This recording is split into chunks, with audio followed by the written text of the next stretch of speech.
It's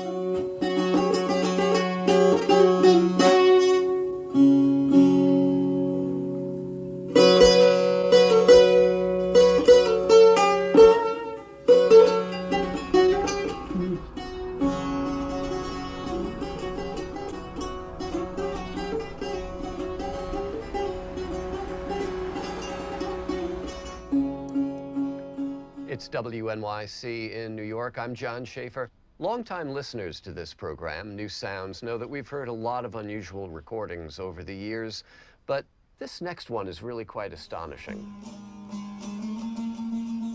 It comes to us from a remarkable figure in 20th century Iranian music. His name is Ustad İlahi.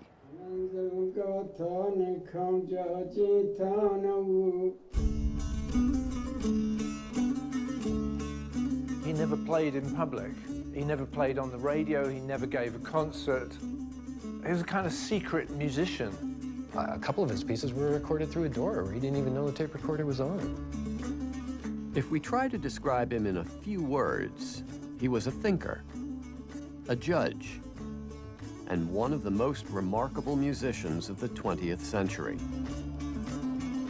Il avait des musiciens, des artistes, des philosophes de tous bords qui venaient, des gens tout simplement qui cherchaient quelque chose. The thing that surprised me, I think, the most about Ustad İlahi's music was the continuous understatedness of it, and yet my continuous interest in it. The feeling of one soul expressing something. That, to me, was the thing that kind of struck me the most in the basic sound world.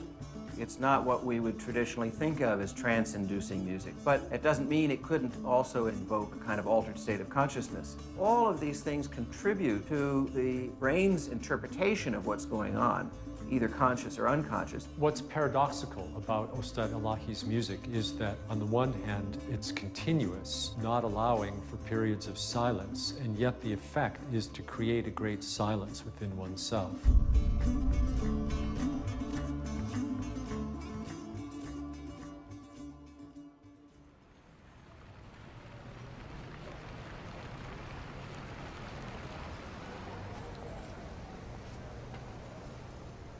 Sometimes a piece of music is just a piece of music.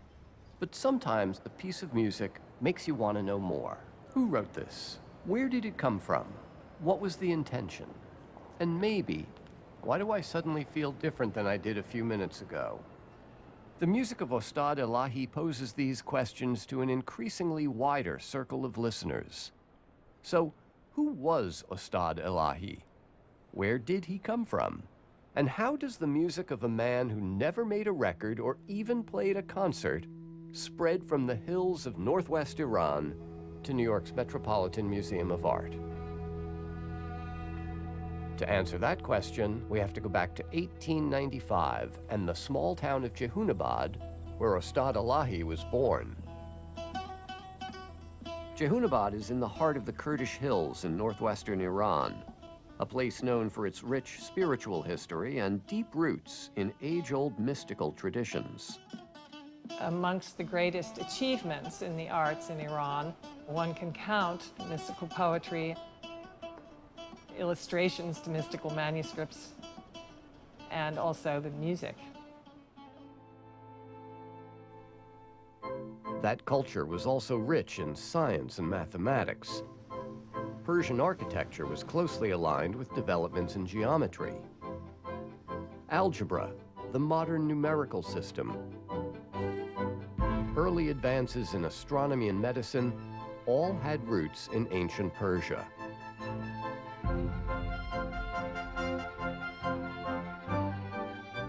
What could be more perfect than standing here in the Ancient Near Eastern Department at the Metropolitan Museum of Art to talk about the context from which Ustad İlahi found his inspiration and found his tradition. One remembers Rumi and his writings. Ustad İlahi's music is in many ways comparable to Rumi's poetry. They both combine a mastery of aesthetic forms and deep spiritual inner experience. Their creations connect each person to the presence of the divine beloved. These kinds of aesthetics, of spiritual awareness, of inspiration, all are part of the tradition that Ustad İlahi was coming from. Their house consisted of a few bedrooms and a small courtyard. Here, Ustad İlahi spent his childhood and adolescence in ascetic practices, music, and contemplation, along with his father, mother, and a few dervishes. His father, Haj Namat, was a charismatic mystic and a prolific poet. He was also revered as a spiritual leader in the region. In addition, Haj Namat was a virtuoso player of the tanbur and a composer of music for that instrument. It's very difficult to imagine someone like Ustad İlahi without the father he had. Haji Namat was outwardly a fairly normal landowning, which meant in those days fairly well-to-do Kurdish villager in this region. Educated, working as a scribe and an accountant and a manager and so forth, who experienced a sudden spiritual illumination of a kind that was fairly common in that part of the world. Ustad İlahi was just a kid, like 5 or 6, when all this was happening. He was already dancing to the music and spinning around. Lui, dès son enfance, il était dans un milieu féerique et mystique extraordinaire.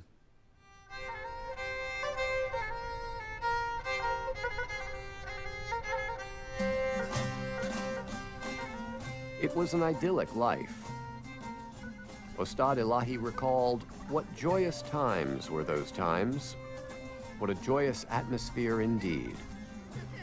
We were constantly praying and singing hymns without any idea of what was happening in the outside world. Very early on, around age 5, İlahi started to play the tanbur.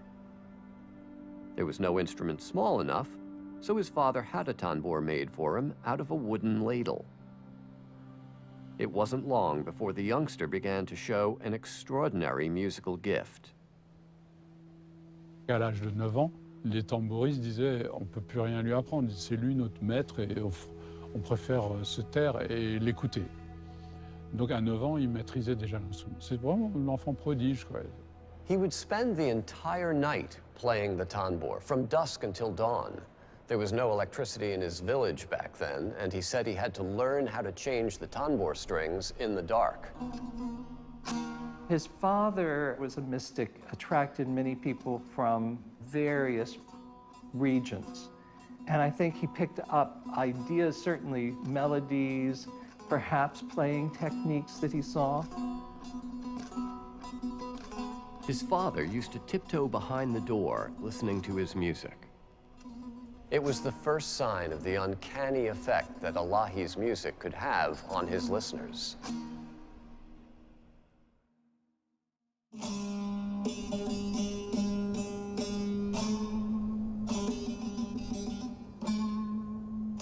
But this idyllic life ended in 1920, when Haj Namat passed away.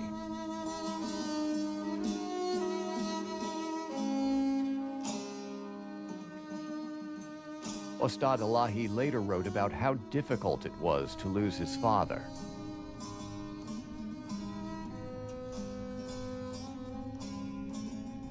Not only was he my father and guide, but we also shared a unique spiritual bond.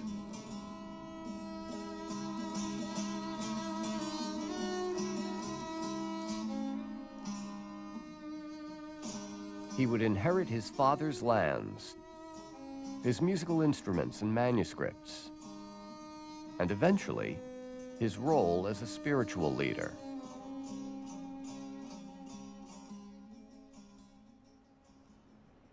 But the young man began to look at his centuries-old family tradition in a new light. In the late 1920s and early 1930s, the Western world was going through turbulent times. But the forces of Westernization and modernization were spreading, especially in Tehran.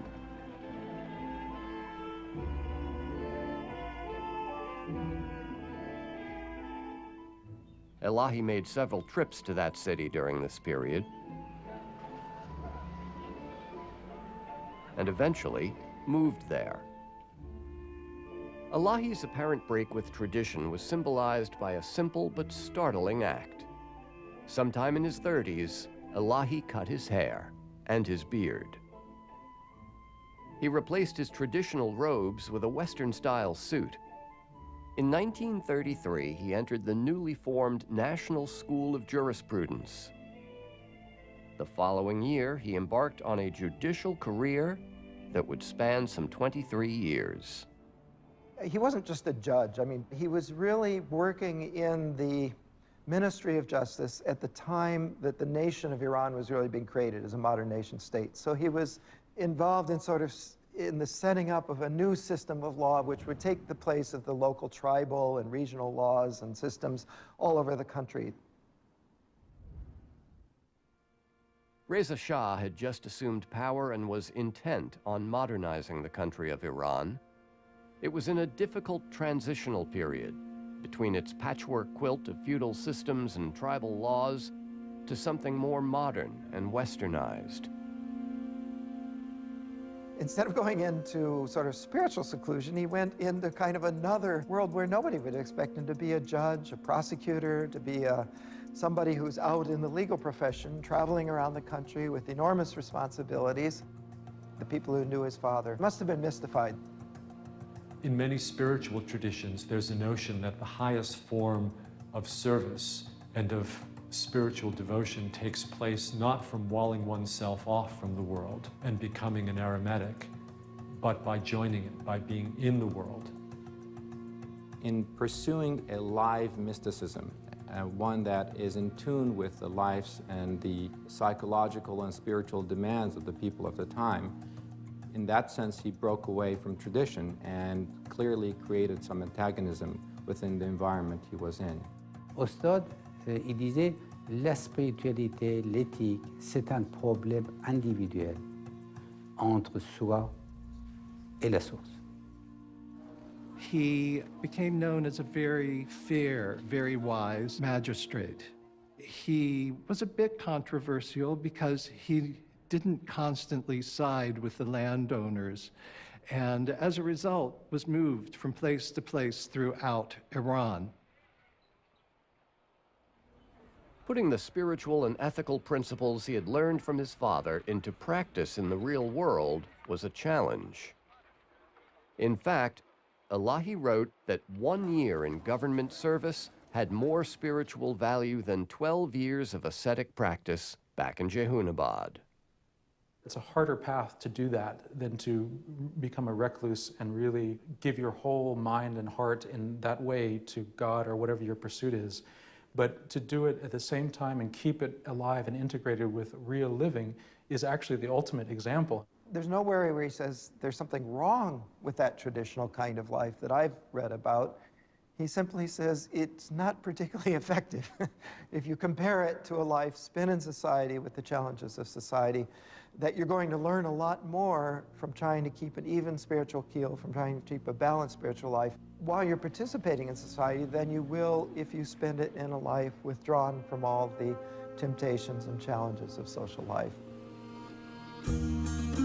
Throughout nearly a quarter century as a judge, he would continue to play the mystical music that he had immersed himself in during his childhood. But it was a personal connection, not a public one. He would play only at home, for family and friends. Souvent, c'était pour lui, seul. Mais de temps en temps, il jouait pour nous, pour ses enfants, ses proches. Bahram İlahi made a few home recordings of his father's music. Initially, most of the recordings were done from the other side of the door. A striking echo of how Ustad İlahi's own father, Haj Nemat, listened to Ustad play when he was still a child. Alors, c'est fait dans des conditions un peu difficiles. Parfois, on mettait le microphone sous la porte. Mon frère cadet, Shoror, un jour, il avait, je crois, 13-14 ans. Il a dit, je veux t'apprendre le tambour. vraiment, il hérite le plus de la musique d'Ostad que nous tous. In teaching the young Sharok to play his music, Ûstad İlahi was helping to ensure that the music would live on. He could not have known how widely its influence would expand, eventually reaching the singer Parisa, the great classical vocalist often referred to as the Maria Callas of Iran.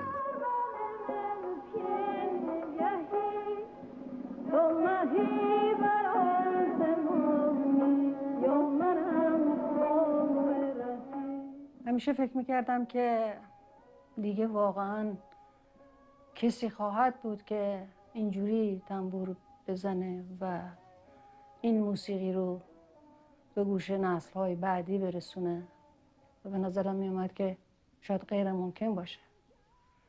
ولی بعدها خوشبختانه متوجه شدیم که این موسیقی منتقل شده به دکتر شاهرخ الهی پسرشون و یاد این شعر مولانا افتادم که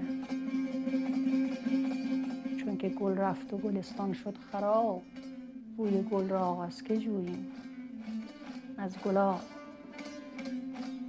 و من خوشحالم که این گلاب وجود داره و عطر اون گل رو به مشام ما هنوز میرسونه.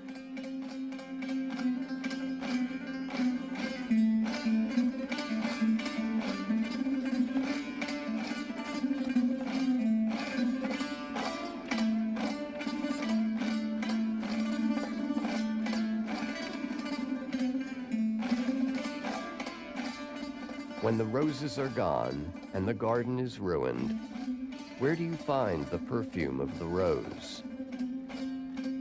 In the rose water.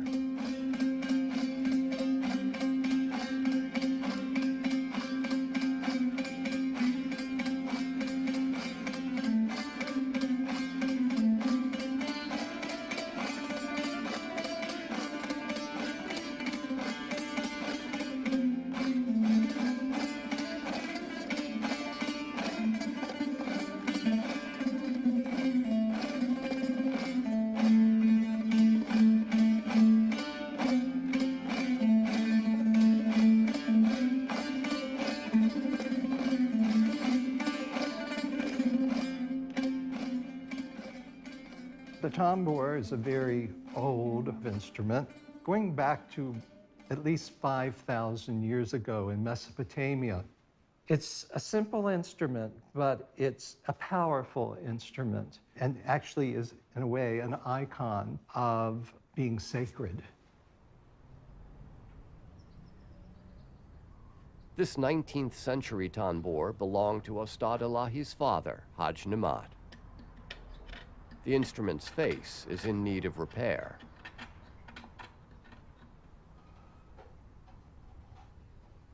For Ûstad İlahi's family, the tambour was more than just a musical device. It was part of a spiritual heritage. For most of us, the instrument remains a mystery.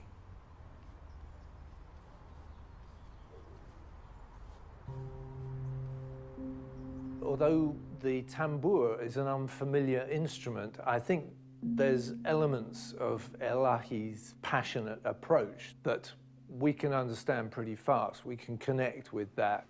What he did was try to standardize the proportions of the instrument. And he has some writings where he recommends how the instrument should be made with the correct proportions. Part of İlahi's involvement with his instrument was to make a subtle but important addition.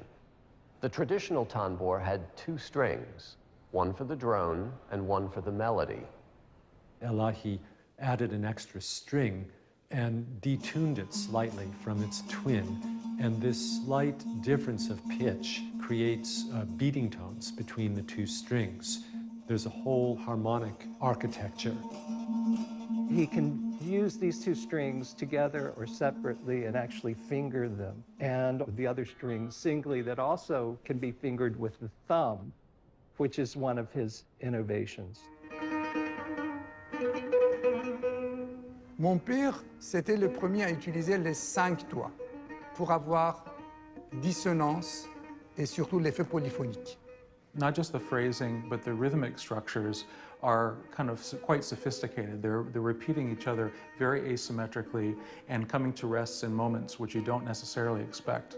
It draws one into the sound and paradoxically creates within that sound a great silence within oneself. And it sustains that dual state of sound and silence interacting. The silence now and again coming to the front, coming to the fore, and then receding.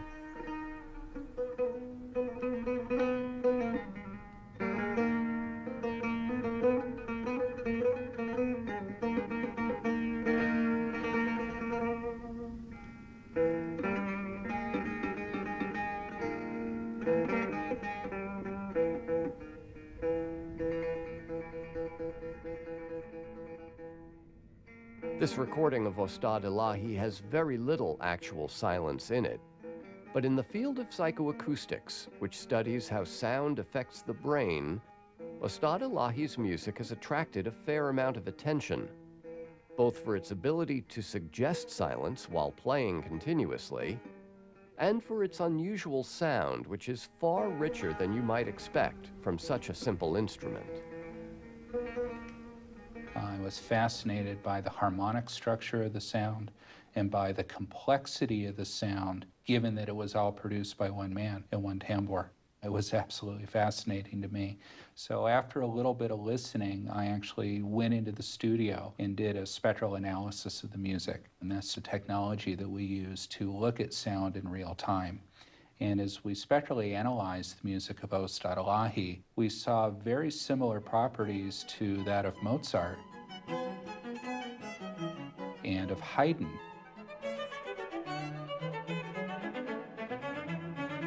Ûstad İlahi's compositions, in particular in the high frequencies, which are all overtones, we see very similar characteristics in terms of the harmonic pattern and the complexity of the overtones that are present within the music. As a sound engineer, I was proposed to work on the old tapes of Ûstad İlahi recorded in the 60s. I did, as usual, when you are remastering, you take frequencies of the sound, you just adjust to be clean. So I cut frequencies, and I didn't understand what I heard. I said, all the magic was disappeared. And when I talked after with Shahrol Ilahi, he said, don't cut this. This is the magic part of the tambour. This frequency you hear, it comes because Ûstad İlahi played like this. He's ornamenting with both hands. You know, the left hand is flicking the strings and running around the strings. His right hand is doing this kind of fluttering dragonfly thing all over the strings. Here, one of the interesting features is what I would call an arabesque style of ornamentation. In other words, a continuing pattern that propels itself forward using repetitive but slightly changing melodic patterns. One of the things that one notices if you listen is it's almost obsessive in the way that it repeats itself internally in different lengths. So a little motivic fragment within a melodic line will then repeat itself almost immediately at a slightly different length, smaller or longer. And that variety keeps you constantly slightly off kilter, even though what you're hearing sounds very kind of fluid and smooth. And so it keeps the phrase very buoyant and interesting and surprising too. There's a complex interaction between the harmonics produced by the two strings, beating tones, summation tones, and it's really this rich, dense harmonic field that's creating the acoustic interest and the impact. There are many things which are in common with Ûstad İlahi's music with Western music that people could naturally kind of gravitate towards. One is the sense of having a solid pitch, a drone reference point. So people, I think, could get that right from the bat, but there are a lot of things which I think would seem a little bit different for a Western ear. A lot of the ornamentation feels very florid, and a lot of Western music is kind of distilled and kind of compressed into very kind of simple lines, and so you don't get the kind of internal ornamentation that you get in Ilahi's music, for example, in the middle of a line where he'll just be holding a note and you'll have some fluctuation of the pitch in between.